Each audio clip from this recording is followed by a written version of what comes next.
types of technologies that I've worked with over the years have been varied. I'm interested in both analog and digital.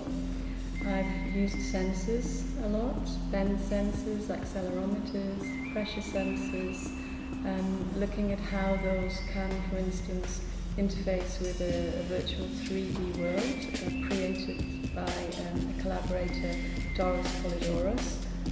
This was done back in 2007 for a performance called Suna, Onna. In more recent work, I've been drawn more to the analog, to placing, for instance, speakers and quite weighty objects on the dancer's body, again connected to this idea of movement and of influencing movement and of sensation of the wearer in performance.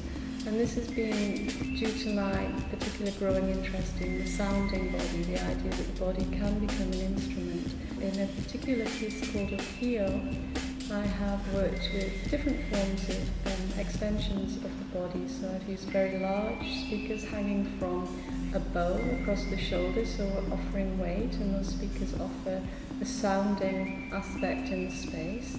And I've also worked with very small speakers down the spine of a performer. In both cases, I was working with the idea of the wired speaker, so the wired body, the body that was kind of restricted in some respects by the length of the cable, and could also use the cable as a performative tool in the space.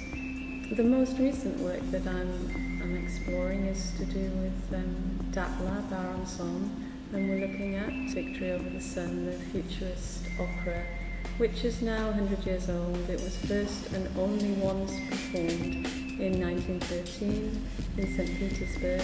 I was really interested and drawn to these very strange costumes that were created by the artist Malevich and later recreated as mechanical forms or drawn, never actually realized by the artist Lazitsky.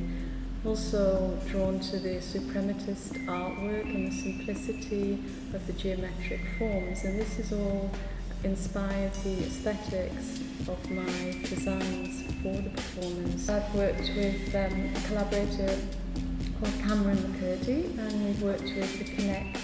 So in that particular instance, the technology was not directly integrated into the garment, it was part of a system. The wearable was part of a bigger system, collaborating with a musician called John Richards. And John Richards' area of expertise is dirty electronics. We've developed a Tablin tower. It has two small circuits. One is a receiver, one a transmitter. It has a small rotating spiral, and the rotating spiral is controlled by a sensor that the dancer bends. Basically, she moves in the space. She controls the speed of the spiral, and the spiral sends data, and the data is transmitted to the box, and we have sound emitted into the space. A red dress based on a pallbearer, a character from Malevich's paintings. This particular character will have a small microphone on the shoulder, but the microphone is not for her, it's for an interferer, somebody that will come in and cause some form of disruption. This is a new interest of mine, to not just work with one body with wearable technology, but to think about two or even multiple bodies becoming part of a bigger system.